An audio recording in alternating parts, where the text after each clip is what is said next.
So today I'm going to be talking about a topic I think that's very dear and close to many of our hearts, especially I know it's close to mine, and that's about the internet. So let's actually start off this thing by showing you a picture. So I want to ask you a question. Who knows who this is? Can we have a raise of hands? If you know who he is, raise your hand. Alright. So I see that quite a few people know who he is, right? And I think some of the children or teens know who he is, perhaps even a few adults. But let me tell you a bit more about who this person actually is and why it's important to my talk today. So Logan Paul is actually a very famous, or rather should I say infamous, YouTube star of sorts, who is very popular among the YouTube community. He has millions of subscribers, he releases new videos every single week, and a lot of his videos are viewed by millions of people every single day. And some of his videos, in fact, actually have more than 200 million views, such as this one. But this story isn't as good as you might think it to be, because you see, Logan Paul has actually had a very long history of performing controversial and very shocking actions.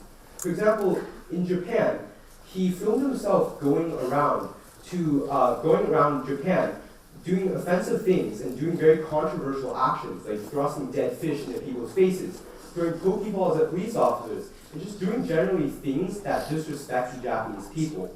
Moreover, what's even worse, as you can see in the picture behind me, he actually went to a forest in Japan that was famous for the number of people who go there to commit suicide. And in one of his videos, he not only filmed himself, filmed a dead man who had committed suicide, but he also filmed himself and several of his friends making fun of the dead man, poking the dead man, and generally making fun of people who commit suicide in general.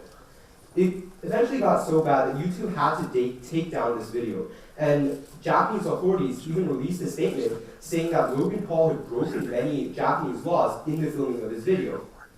However, things like these, unfortunately, aren't a singular occurrence, especially in the world of the media. So another example would be of Rice Gum, and similar to Logan Paul, Rice Gum also has a very long history of performing controversial actions. In one example, he went to Hong Kong, and there he made fun of Chinese culture, he made fun of the Chinese people, and he recorded himself using things like racial slurs, racial stereotypes against Chinese people, and he even asked random strangers on the street things like, "Hey, where's the dog meat at?" So very offensive things. And when I saw this, I was actually very shocked, and I think most of you guys would also be very shocked, because, I mean, who in the right mind would go to a different country just to make fun of the country, make fun of the people there, and just disrespect everyone, right? And I think this is a very shocking example, and I don't think it's something that we should condone. But then again, when you consider the popularity of people like Logan Paul and Rice Gum, then this then begs the question, so why would people like these be so popular in the first place? And what would drive these people, or so-called internet celebrities, to engage in this type of morally repulsive behavior? And that's actually why I'm here today. So in this talk, I'll actually try to provide an answer to you, to answer this question. And perhaps in the process, maybe I'll even change a few of your minds about the internet consumption, and how you view the internet as a whole. So, for the purposes of this talk, let's actually simplify the essential question that I just asked into a more basic form, not only for the sake of simplicity, but also to help us better arrive at the root of the problem that we're facing right now.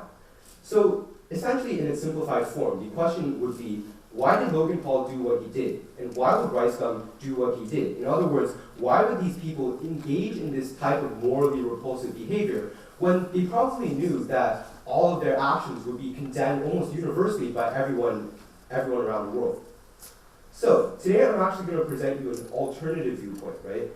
Unlike many people, I actually don't think that Logan Paul or Rice Gum, these people, I don't think that they're stupid. I don't think that they're dumb, nor do I think that their mishaps and their accidents can be simply attributed to simple ignorance. And I don't think that the bad track records of so many other these similar YouTube so-called celebrities are mere coincidences either.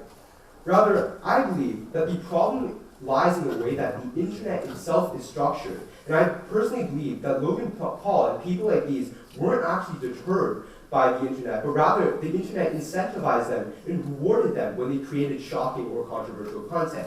And to some extent, I agree that they know this, and that's precisely why that these people continue to create the content that they do. So you might be thinking, whoa, hold up. You might be going a bit too far there, right? So why would the internet incentivize behavior that's almost universally condemned? But to see why what I'm saying is true, I think we need to delve deeper and go into the more fundamental questions of what the internet actually is and how the internet is structured, right? And in order to do that, I think we must look at the fundamental concept of internet virality. And I'm sure a lot of you have actually witnessed or at least know about viruses. Who knows about viruses? What viruses? All right. So essentially viruses, as you all probably know, viruses multiply and they grow at a rapid rate. So it essentially starts with one virus, and then these cells quickly duplicate and they grow at an exponential rate. And virality in the context of the internet is also essentially the same, because what happens is when you have one person, as you can see something they find interesting, they find funny, controversial, or even shocking, then they tend to share it to their friends. And their friends then share it to their friends, these friends then share it to their friends, and with a couple of these cycles, or so we call it, then eventually what you end up with is a large amount of people being able to see something within a very short amount of time. And while this internet virality in itself isn't really bad, I think the problem exists when companies find ways to capitalize on the viral property of the internet, and I'll show you how in just a moment. So let's talk about how these companies are actually earning money. So before, a long time ago actually, when the time where the internet was still a new thing, in the early online outlets, and these online outlets such as newspaper articles, these YouTube, and all these other things, the way in which they earned money was directly through things like paywalls, through things like the pay-per-view system, in which, so if I, for example, wanted to read an article, then I would have to either buy a subscription or I had to pay to unlock the article so that I can read it. However, this has been largely phased out. Sure, a few select sources, publications might use, for example, a paywall. Then a lot of other sources have transitioned to a more view-oriented system. And what do I mean by view-oriented system? So essentially, they make their content free. And the way in which they earn money is through things like advertisements.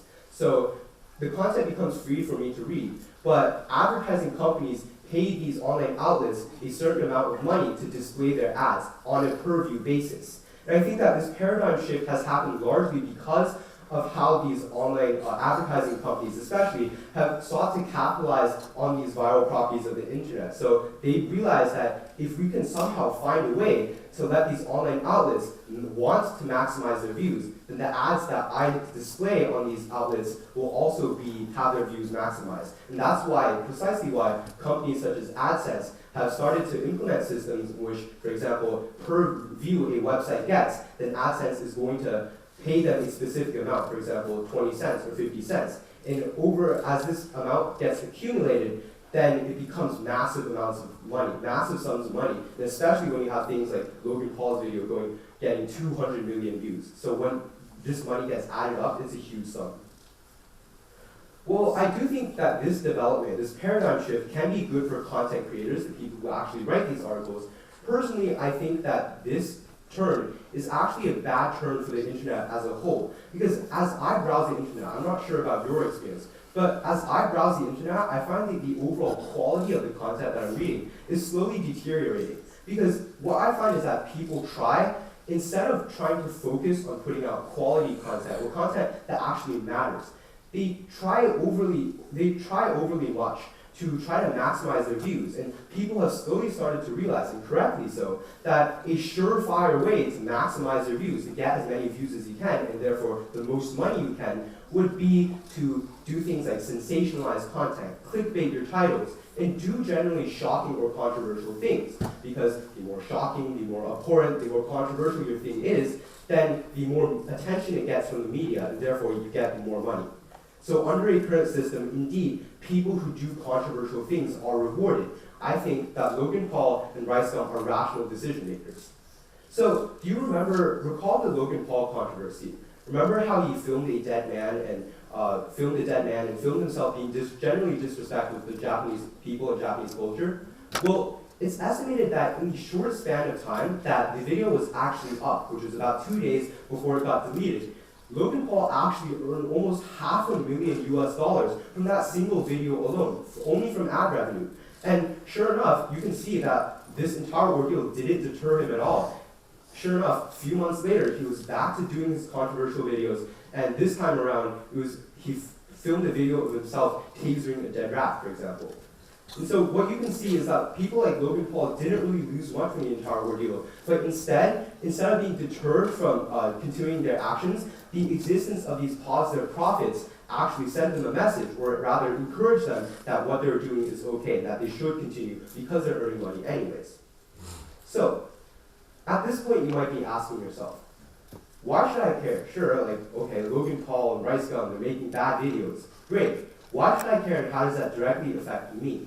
And I think that it does affect you in a very large way. And I'm going to say that the reason why is because I think that the actions of a select individuals can sometimes pose a larger or perhaps even disproportionate cost on society as a whole. And I think that what is happening right now is that the repulsive behavior of a select few are serving to normalize this repulsive behavior for society as a whole. And let's just take an example to try to emphasize this point, right? If I see an average Joe, for example, Yuhan Chen, doing something crazy or something that I thought was ignorant or stupid, then I would just say, okay, cool, I'm not going to do that, that's stupid. But, contrary, if I saw someone who was a celebrity or someone famous doing that same thing, then I might think that whatever they are doing is very cool or trendy, and I might have second thoughts. And the real problem comes when the viral properties of the internet give birth to the rise of viral trends or challenges, so that essentially all these tens or even hundreds of these famous people, these YouTube celebrities, all these people are doing something that's supposedly trendy, and regardless of whether what they're doing is good or bad, I'm going to want to do it because I see so many people around me doing it, right? And so the same logic applies really when you see these YouTubers doing morally repulsive things. And what's even worse is that the primary audience of these YouTubers isn't actually adults, but rather adolescents. And I think the problem with many of us adolescents, myself included, is that it's been scientifically proven that our brains aren't as developed yet. And so I think that adolescents generally tend to have a less concrete sense of morality, and they have a less concrete sense of what is right versus what is wrong when compared to adults, which makes them even more susceptible to these harmful internet trends. What's even worse is that the viral properties of the internet make it so that once controversial content is released, then it becomes increasingly hard to retract it or hide it from people. So, and what happens is the media covers it, the news covers it, and everything that you see or hear is related to whatever controversial action was performed. So you might be thinking, how common is this? And the answer is, it's actually not that uncommon, because I think you guys, a lot of you know this, and it's essentially a trend that happened last summer. It's called the Tide Pod Challenge. And essentially what people did in the Tide Pod Challenge was, teens especially, they like to film themselves eating laundry detergent, and they ate this stuff. And it's not even ironically, they ate this stuff because they thought it looked good. And sure enough, this trend, or so-called challenge, was popularized by internet celebrities, and it was widely retweeted on Twitter. YouTubers made videos about them eating detergent. And despite warnings by the FDA, by the CDC, and even by Tide themselves, these teens and adolescents continue to eat these Tide Pods, these detergent capsules, and film themselves doing it because they thought it was cool or trendy, and because they saw so many other famous people doing it. Eventually, it got to a point so bad that there were nearly 20 estimated food poisonings from teenagers ingesting Tide Pods every single day. And the only solution that solved it was eventually that YouTube had to delete all of its videos about Tide Pods, about the Tide Pod Challenge. And so you can see that this example isn't really far-fetched. It was very viral, very popular, very widespread, and it isn't really a far-fetched example. And what it shows you is that adolescents, teens, and even adults, just like you and I, can sometimes ignore our common senses and be susceptible to harmful internet trends. But I think that's enough about what harms the internet can bring today. Because I think it's time for us to focus on what we can do as a whole to combat this trend and perhaps make the internet a better place, a safer place. I don't think that the internet necessarily is bad in and of itself, because I do believe that the viral trends of the internet can be harnessed for good, and here are just two examples of that. For example, the first one is the ice bucket challenge. I'm sure many of you have heard of it before, but essentially it's a viral challenge that was spread widely on the internet, and it raised a lot of awareness and raised tens of thousands of dollars for ALS syndrome. And another similar example would be of the Headstrong Foundation Challenge, which similarly raised awareness and raised hundreds of thousands of dollars for cancer. So I do think that the powers of internet virality can be harnessed for good. But at the same time, I do believe that it is a double-edged sword that we need to be extra careful with when we're using it. I don't think that it's completely possible to completely solve every single problem that faces the internet right now. For example, I don't think that the view-oriented system is likely to change really fast anytime soon. Nor do I think that the people who are creating right now shocking content, such as Logan Paul, such as Ricegum, are going to be suddenly disincentivized to do so. But I think that there are certain steps that we can take in order to help make the internet a better place. So the first step would be to be more conscious of your media consumption.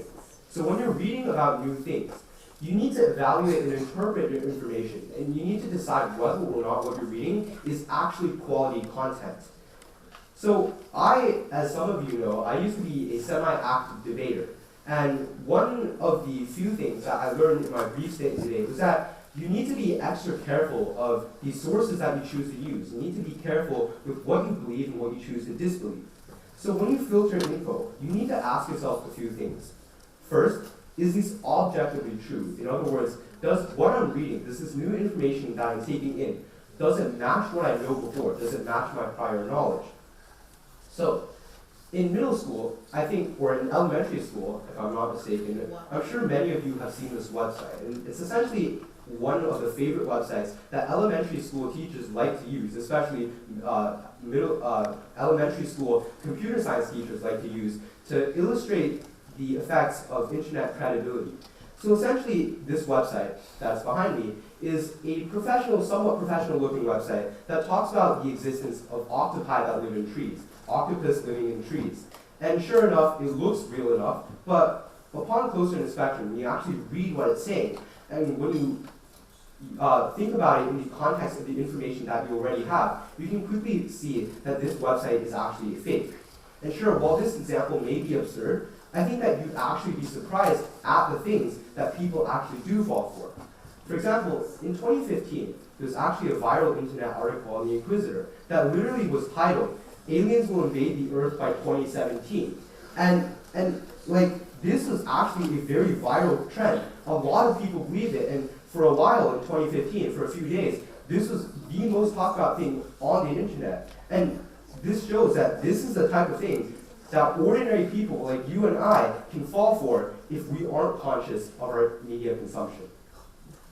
So, I guess the main takeaway is that people need to be careful with what they consume on the internet. And I think that this problem is becoming ever more important now, perhaps more so than ever before, due to the way that the internet is slowly moving ever towards a view-oriented system, which gives rise to overly controversial, shocking content. And I think it's important to keep safe. So, before you choose to believe something, first ask yourself a few questions. Is this person someone that I want to believe true? Is this person really a credible source? And is this person really a good role model? Secondly, try to filter out the quality from the junk. When you read something new, use your common sense. Don't ignore your common sense. Use it to try to see what you're actually reading, to see if it's true or not. And lastly, keep an open mind, but default towards disbelief so that you don't randomly believe every single new thing that you read about. Moreover, when you see someone, for example, a YouTube celebrity, a famous person, doing something that you might think is questionable, controversial, shocking, use what I like to call the grandma rule. So, before you try to emulate something that you see someone famous doing, try asking yourself, if I copy whatever this person is doing, is that something that I would be comfortable with doing in front of my own grandmother? If the answer is no, then probably it's not something that you should be doing. So, through being more conscious, I think we, as a whole, can take a stance against low-quality content and the people that produce it. Because you have to recognize that these people actually need your views in order to continue what they've been doing. And at the end of the day, I think the moral burden is on you as a consumer, because what you choose to consume on the internet will actually have an impact, a lasting impact, on the direction and the future of the internet as a whole. Thank you.